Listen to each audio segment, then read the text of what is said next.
आज पूर्व मुख्यमंत्री मनोहर लाल करनाल के दौरे पर थे के बाद उनका एक कार्यक्रम रखा गया था। एक अन्य कार्यक्रम में उनके हंगामा भी हो गया। शिक्षकों के साथ चुनावी चर्चा कर रहे थे पूर्व मुख्यमंत्री। इसी दौरान कांग्रेस के कार्यकर्ता वहां पर पहुंच गए। पूर्व सीएम शिक्षकों के साथ बातचीत कर रहे थे। मनोहर लाल पर कांग्रेस कार्यकर्ताओं ने आचार संहिता के उल्लंघन का आरोप लगाया। कांग्रेस नेताओं ने काले बिल्ले लगाकर इस कार्यक्रम का विरोध किया। पुलिस ने कांग्रेस नेताओं को, कार्यकर्ताओं को हिरासत में भी लिया और इस पूरे विवाद पर, इन आरोपों पर पूर्व मुख्यमंत्री मनोहर लाल ने कहा कि अगर उल्लंघन है तो उसे चुनाव आयोग देखेगा। तो मुझे बाहर पत्रकार मित्रों ने पूछा कि जो आप गोष्ठी कर रहे हैं आचार संहिता का उल्लंघन है। आचार संहिता का उल्लंघन तब होता है जब किसी को लुभाने के लिए कुछ दे दिया जाए। दिया तब जाता है जब कोई मांग करता है, और मांग के बारे में हमारे बाप जी ने कहा कि अभी नहीं करेंगे, बाद में पहुंचाएंगे। तो मांग बाद में होगी, उस मांग के बदले में कुछ देने का विषय ही नहीं है। तो देने का विषय नहीं है तो परस्पर किसी भी वर्ग से बातचीत करना ये कोई आचार संहिता उल्लंघन थोड़ी है। हम किसी से भी बात कर सकते हैं, हम चुनाव आयोग से भी बात कर सकते हैं, हम सरकारी कर्मचारी अधिकारियों से भी बात कर सकते हैं, हम समाज के किसी भी वर्ग से, सामान्य से लेकर के विशेष बातचीत करना नहीं, मना नहीं है। देखिए, पूर्व मुख्यमंत्री मनोहर लाल खट्टर जो ना तो एमएलए हैं, ना एमपी है, ना विधायक हैं, उन्होंने कार्यक्रम रखा था जहाँ इशू किया गया भी हर टीचर, हर स्कूल से 10 टीचर भेजे जाए, अनिवार्य किया गया। उनको प्रभावित करने के लिए, इलेक्शन को प्रभावित करने के लिए, अपने पद का दुरुपयोग करने के लिए उन्होंने एक कार्यक्रम रखा है। हमने इलेक्शन कमीशन को, हमारे पूर्व मौजूदा विधायक शमशेर सिंह गोगी ने लेटर लिखा है। हम भी सब मिलने के लिए आए थे, ये प्रोग्राम स्थगित किया जाए, विषय में ऐसे प्रोग्राम ना किए थे जिससे इलेक्शन प्रभावित हो। लेकिन उससे पहले ही, मिलने से पहले ही हमारे को सिविल लाइन एसएचओ ने अरेस्ट कर लिया है। अब हम थाने इनकी कस्टडी में। विवाद पर, हंगामे पर और जानकारी के साथ मेरे सहयोगी करनाल से हिमांशु नारंग जुड़ गए हैं। हिमांशु, किस तरह का कार्यक्रम था जिस पर इतना विवाद हुआ है? आचार संहिता उल्लंघन तक के आरोप लगे हैं। क्या अध्यापकों को ड्यूटी से बुलाया गया था? चुनाव प्रचार किया जा रहा था इनके साथ? देखिए, संगोष्ठी का कार्यक्रम था। आज पूर्व सीएम मनोहर लाल करनाल में थे। उनके 4 कार्यक्रम थे। पहले उन्होंने खिलाड़ियों के साथ मुलाकात की, उसके बाद उनका कार्यक्रम शिक्षक संगोष्ठी था जिसमें वो शिक्षकों से मुलाकात कर रहे थे, उनके साथ अपनी बातचीत करना चाह रहे थे। डॉक्टर मंगल चैन ऑडिटोरियम में एक कार्यक्रम था, लेकिन कांग्रेस के नेताओं का आरोप था कि ये आचार संहिता का उल्लंघन है, इसलिए वो विरोध करने के लिए पहुंच जाते हैं। लेकिन पूर्व सीएम मनोहर लाल के आने से पहले ही उन्हें हिरासत में ले लिया जाता है। कांग्रेस नेताओं का कहना था कि वो एक ज्ञापन देना चाहते हैं, एक पत्र देना चाहते हैं कि इस तरीके से आप स्कूली शिक्षकों के साथ कार्यक्रम नहीं कर सकते, क्योंकि स्कूल के अंदर बूथ बनाए जाएंगे। आप उन्हें प्रभावित करने का प्रयास कर रहे हैं कि वोट हमारी तरफ डालें। तो पूर्व सीएम मनोहर लाल ने इसका जवाब भी दिया, मंच के माध्यम से भी दिया, और मीडिया से जब मुखातिब हुए तो भी कहा कि अगर इस तरीके की कोई भी बात है तो वो आचार संहिता का उल्लंघन हो रहा है तो वो चुनाव आयोग देखेगा। इस बारे में कांग्रेस पार्टी को देखने की जरूरत नहीं है। वहीं पर क्या इस मामले पर कांग्रेस ने या किसी दूसरे राजनीतिक दल ने कोई शिकायत चुनाव आयोग को की है? देखिए, अभी तक नहीं, अभी तक कोई भी शिकायत चुनाव आयोग को नहीं की गई है। हालांकि आने वाले दिनों में प्रदर्शन करके एक ज्ञापन जरूर सौंपा जा सकता है करनाल के उपायुक्त को या किसी प्रशासनिक अधिकारी को, लेकिन अभी तक शिकायत कोई भी नहीं दी गई है। ये भी कहा जा रहा है बीजेपी के नेताओं की तरफ से कि अभी कांग्रेस की लिस्ट जारी नहीं हुई है, तो खबरों की सुर्खियों में बनने के लिए कांग्रेस पार्टी के नेता, कार्यकर्ता इस तरीके से प्रदर्शन कर रहे हैं। हालांकि कुछ देर के लिए हिरासत में जरूर लिया गया था कांग्रेस के नेताओं को, लेकिन उसके बाद छोड़ दिया गया था।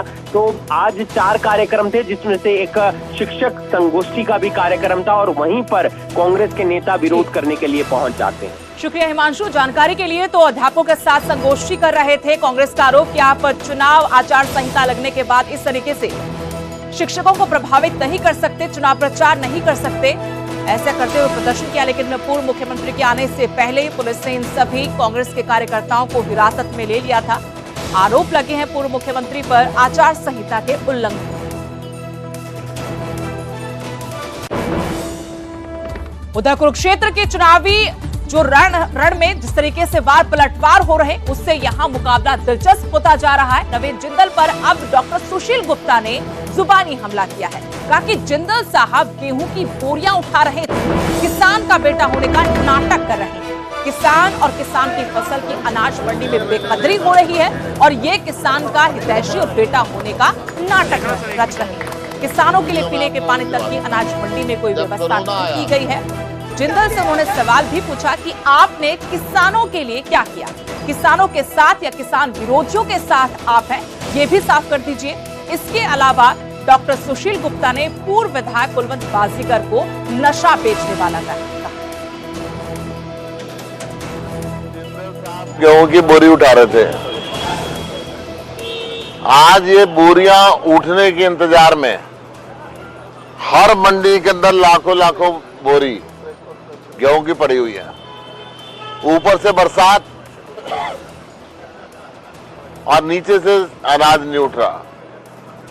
इन्होंने जानबूझ के अपने जो चाहते लोग हैं उनको ठेका दे रखा उठान के लिए, वो जानबूझ के उठान नहीं कर रहे।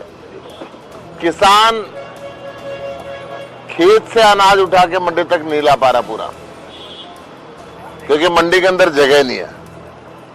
मंडी के बाहर सैकड़ों ट्रालियां खड़ी हुई हैं अनाज भर के, और जब मंडी में जगह नहीं मिल रही है, ना मजदूर मिल रहे, ना बारदाना मिल रहा, नशा यहाँ पे घर घर के अंदर फैल रहा है और अनेकों किस्म के नशे फैल रहे हैं।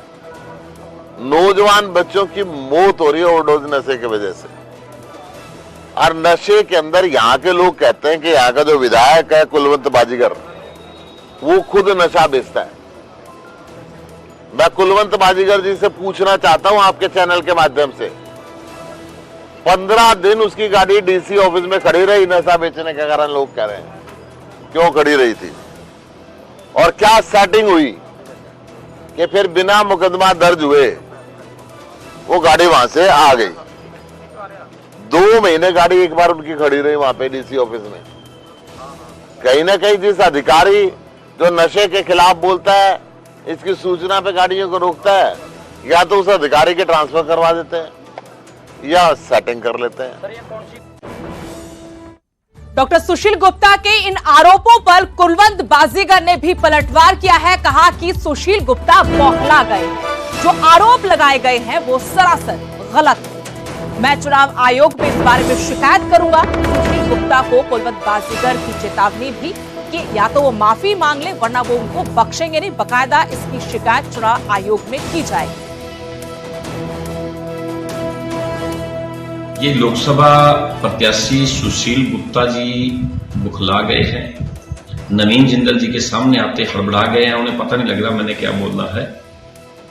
उन्होंने जिस तरीके से जो भी बात ये कही है, ये बिल्कुल सरासर गलत है, झूठ है। या तो वो कोई तथ्य आधार बताए और नहीं तो ये अच्छी बात नहीं है।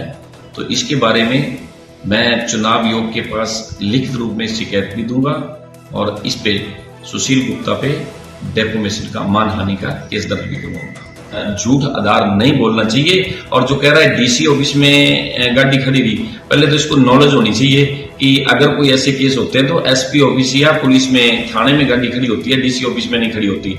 या तो जल्दी ही ये मेरे से माफी मांगे कि भूल में कही गई है, उससे भी गलती हो गई है, तो नहीं तो मैं बख्शूंगा नहीं, इसके खिलाफ कार्रवाई करूंगा।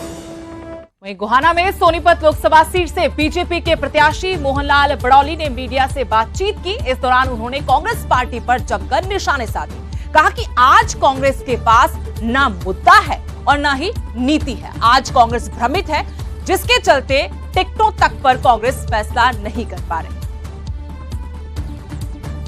पार्टी के पास ना नेता है ना नीति है। कांग्रेस पार्टी भ्रमित है और उस भरम जाल में जो कांग्रेस पार्टी फंसी है, उसी का वही कारण है जिस वजह से वो अपना फैसला नहीं कर पाए हैं। 19 तारीख को 102 लोकसभा क्षेत्रों में चुनाव हुए थे, वहां पर भी भारतीय जनता पार्टी को अच्छा समर्थन मिला है और बहुत अच्छे रिजल्ट आए। जो भी उम्मीदवार आए, कोई भी आए, किसी भी प्रकार से आए, मुकाबला तो जनता ने आशीर्वाद देने का है। मेरे मानने का तो कोई विषय नहीं है, मानना जनता ने है और जनता ने मुझे आशीर्वाद दिया है। मैं 371 सभाएं कर चुका हूं, जनता मेरे को आशीर्वाद दे चुकी है। 371 जगह तो भारतीय जनता पार्टी को आशीर्वाद मिल चुका है। जब कोई उम्मीदवार उनका आएगा, जब वो आशीर्वाद लेंगे, तब जनता का